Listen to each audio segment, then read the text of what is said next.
The Toronto Sceptres win 4-3 over the New York Sirens in a lovely Sunday afternoon game. Toronto didn't have Renata Fast this game. She was out with a lower body injury, and Elaine Chuli started in the net over Reagan Kirk, presumably to give Kirk a little bit of rest after playing in Montreal. And also, it's good to have the tandem. They're both great goalies, and I personally like to see Troy Ryan playing them both instead of having a decided starter and backup. And Chuli's been great, especially after she was a backup for the last 2 seasons in Montreal. She's definitely proven she can start games and win them. Games started off a little bit slow. I partially wonder if that's a bit of an effect of New York. I know as someone who watches the games as a viewer, New York is a weirdly quiet arena just because they don't have quite as much fan draw as the rest of the league. I wonder if it's the same for the players, if it's odd to have a quieter arena to be playing in. Who knows?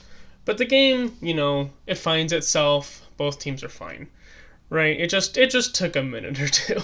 About 5 minutes in, Emma Gentry takes a hooking penalty, and it's concerning because of how many penalties got taken in their last game. She really likes to mix it up. She's a feisty player, she really likes to stir the pot, and obviously sometimes you're going to push it a bit too far and you're going to get dinged for it.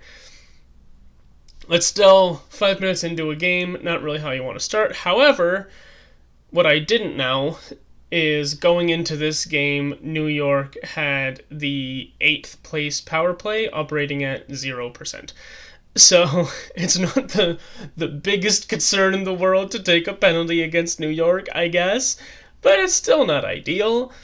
But Toronto's penalty kill has been great all season, and they managed to kill that off no problem. Then around the 9.5 minute mark, Sarah Fillier is trying to move the puck out of her own zone, and she kind of gets rubbed out along the boards by Maggie Connors, who is able to advance the puck ahead. It's one where I want to say it was Lauren Bernard. I couldn't quite tell based on the angle of the play. But one of New York's defenders goes up and kind of just keeps pushing over Connors and trying to rub her out along the boards and almost push her into the Sirens bench to a degree. But that leaves a lot of time and space open for Allie Monroe, who's able to pick up the loose puck and move in and take a shot. Osborne able to stop the first one, but then Jesse Comfer coming up as the trailer is able to collect the rebound and put it over her glove. Really roofed that thing. It was nice. It was a really good cleanup goal, really good team effort, and kind of just a lapse on New York's defensive side. It was so strange watching it. It's like, especially in the PW where you can get a penalty for roughing or interference for making physical plays that aren't near the puck. The puck was long gone. And if she was just finishing her check, that'd be one thing. But she really kept pushing and shoving and just leaning on Connors, and it just left the time for Monroe. I will take it for the Sceptres. I think it's great, but it was such an odd play to make, and I guess that's when emotion kind of, overrides someone's judgment, and that'll happen. It's pro sports. The rest of the period, pretty back and forth. Like I said, this game, it was a little bit slower than I think the general pace of a P-Dub game, but it's still, both teams had good chances, and the first period was pretty even. Then around the 17-minute mark, New York has some good ozone pressure, and Sarah Fillier rips a real good shot, glove side of Chuli, and Chuli, I think it would kind of just bounced in and out of her glove. She sort of swats at it, isn't able to keep it in the pocket of her mitt, and Kaltenkova manages to collect her rebound and bury it and tie the game up 1-1. Very late in the period, 19.5 minutes in, Jinsey Rose, who I almost forgot was on the Sirens now, takes a tripping penalty on Watts, breaking into the zone. Watts definitely sold it a little bit. It wasn't a dive. She did very clearly get tripped, but she laid on the ice for that extra second to make sure the ref could see, hey, this was a trip. And I think it could have called it on on either Sirens player. It was Jinsey Rose, and I forget who was on the other side of her. But they both kind of put their sticks in front of Watt, so she was breaking into the zone. I was like, you could have given it to either of them.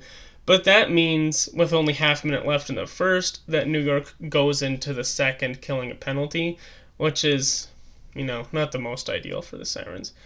But tied after one, pretty even balanced game. Pretty, their shots are 9-8. Going into the second, Toronto on the power play managed to break in and get the zone time early. That's, I think, always the trickier part about having a power play continue at the beginning of a period, is you don't get that O-zone draw.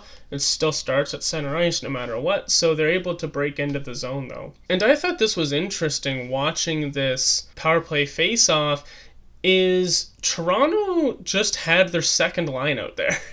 It wasn't a special assembly of Toronto's top-tier forwards or anything, it was just the second line. It might have been because there was only 40 seconds left on the power play, and they wanted to just, kind of have that merge into 5-on-5 seamlessly. But yeah, just Comfort, Turnbull, Zanin, straight up their second line, and hey, it worked. Turnbull wins the face-off, is able to kind of loop around, switch from her backhand to her forehand, and just get a real nice shot. It looked like it might have gone off the inside of the leg of Bourbonnais, but it makes it over the blocker of Osborne, and Toronto gets that 1-goal lead back with another power play goal. And for how much I've been ragging on Toronto's power play for how poorly it's been operating, it's really nice to see them get another power play goal, because, like I mentioned earlier, New York's power play was in 8th place percentage-wise. Toronto's was in 7th. Toronto's isn't that much better. So to see them get another power play goal is good for the season. It's a step in the right direction, especially from a line that isn't technically a power play line. It's just straight up the second line. Not too long after that, though, Emma Maltais took a interference penalty, and this is when the game started to get a bit more rowdy, a bit more feisty, because normally, yeah, there's some stick infractions. There might be some, whacking here and there. There might be a little bit of fisticuffs in a scrum after a drive to the net or whatever. That's not uncommon.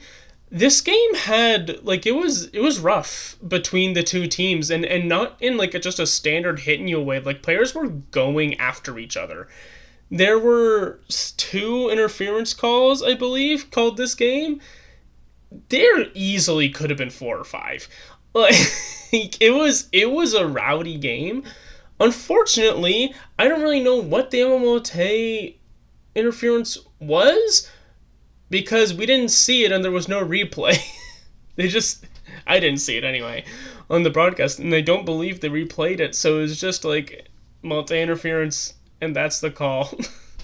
For us non-live viewers, it's a little unfortunate. Toronto getting into this penalty trouble again. With someone like Maltais, I mentioned Gentry is someone who likes to stir the pot. Maltais is also someone who likes to stir the pot. She will really try to get under your skin. She's openly said she models her game after Brad Marchand. She's that type of player, right? She really just kind of exists to piss people off. But then unfortunately, New York on that power play manages to convert as well.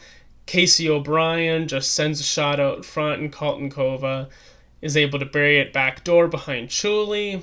Kaltenkova now is her second of the night, and it's tied up again at 2-2. The officiating in this game was weird, just because it was so rough, and I don't think they wanted to be calling penalties, at every single corner infraction, so they were letting a lot go, which means the stuff that they did decide to call, it was kind of hard to form an opinion on, especially when they don't show you the replay. But then, only a minute after that, Toronto says, hey, no, we like our 1-goal lead. And they managed to break out. They managed to get a bit of a rush. Daryl Watts moves in, turns around, gives a nice little tap pass to Maltais, who is fired up now because she didn't want to be in the box. And they get a little bit of puck luck here because Maltais shoots this one high. Osborne clearly thinks it's going high. It goes off of the glove of New York's defense and winds up bouncing down, and it just goes underneath of Osborne, and Toronto gets that 1-goal lead back. Around the 16-minute mark, Ella Shelton takes a cross-checking penalty. She goes back to the box. There was a strange instance on this particular power play for New York where Toronto managed to get a little bit of pressure on the penalty kill, and Turnbull tried to strip one of the players of the puck and sort of got shoved down aside, and she got back up and just just went right after her. Turnbull, who I don't generally perceive to be that type of player, just went full bore, and they were pushing and shoving, and then nothing got called on that. But New York wouldn't even get the full benefit of this power play because they take a too many players penalty about a minute and a half into it. 30 seconds of 4-on-4, and then Toronto gets their power play going. And of course, Toronto's power play, though they have scored this game, is not generally the most impressive thing in the world, and they don't really make anything of that. And then right after both of those penalties finally subside, Emma Gentry, once again, takes another penalty. And this one was... I get why it was called. I've seen this not called. Emma Gentry has the puck, is driving the net, kind of cuts down the wing toward the goalie, takes the shot, and sort of still just bowls over Osborne. And obviously you can't do that. I think even if Gentry did try to stop, she would have been kind of run through by whoever was defending her anyway. Again, I get why it was called. You can't bowl over the goalie. I don't think Gentry's reputation necessarily helps with it, being A, a rookie, and B, a rough one. And that's taken 1945 into the second, right? So that's most of that penalty is going to be taken into the beginning of the third period. There were a few times, a few in the second, a lot in the third, where Chuli was really keeping Toronto in it this game. She made some great saves, some great cross-crease 2-on-1 saves, great backdoor angles that she managed to shut. New York has 40 shots this game. Chuli was working her butt off and really keeping Toronto in it in this one. And I think it's also interesting to note, with the shots being what they were, is Toronto last game got 36 shots, but they only had 1 goal. This game, late in the period when New York was getting desperate and they were putting on a lot of shots, and Comfer managed to get an empty netter, so count that for what you will, but they managed to get 4 goals this game on only 27 shots. They didn't even crack 30. And I think New York's defense was better than Toronto. As I've said, Toronto in their own zone has been a little bit iffy this season, and I think when you don't have Renata Fast, that doesn't do you any favors. Jess Condis looked fine out there. Jess Condis is a solid defender. It's no knock against her, but it is Fast is your number one defenseman. She does eat the most ice time, so it's going to be noticeable.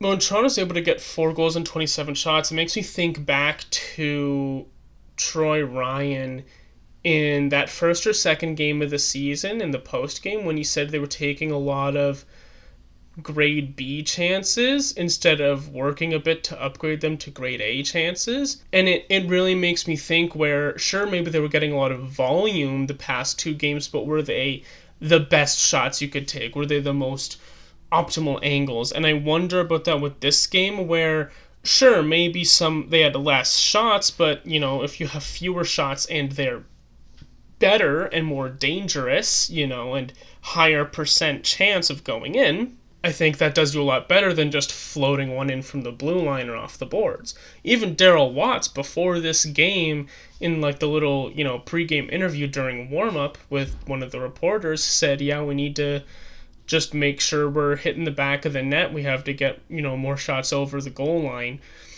So the players obviously know this, right? And that's the type of thing where I wonder, New York, they had a lot of really good, really solid, high quality chances, but they did also have a few they were kind of just floating in, right? But I think that's interesting, and I think it's worth noting for a Sceptres team that the last couple of games have looked absolutely dominant but can only get one goal. Only 20 seconds after Confer manages that empty netter, Taylor Gerard does bury one, late in the game. There's a shot or two that, Truly manages to save but can't quite hang on to. There's a bit of a scramble. She winds up on her stomach trying to cover it, isn't able to, and Gerard manages to put it over her back into the net. And suddenly it's a 1-goal game again.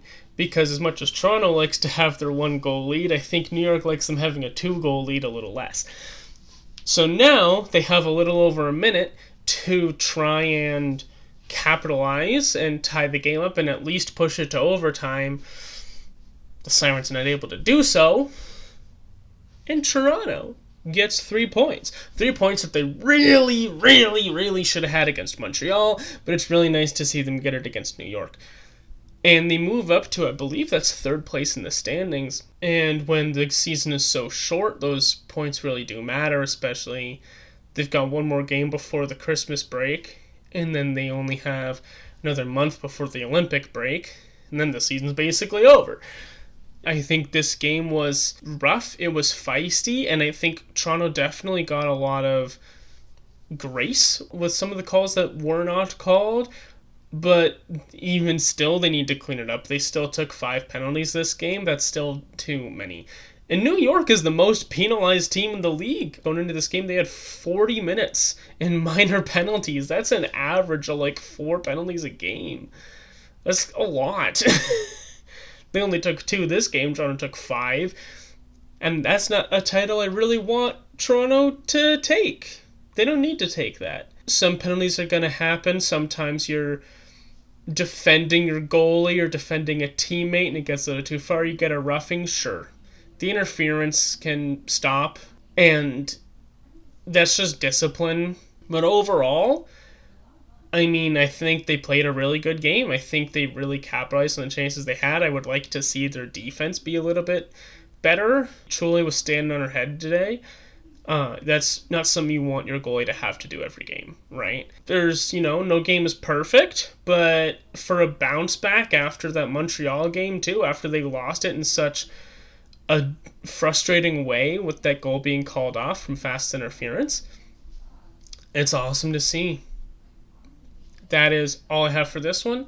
Thank you very much for watching. Click like if you enjoyed it. Click subscribe if you want to see more. I'll be back on Tuesday after they play the Charge in their return to Toronto.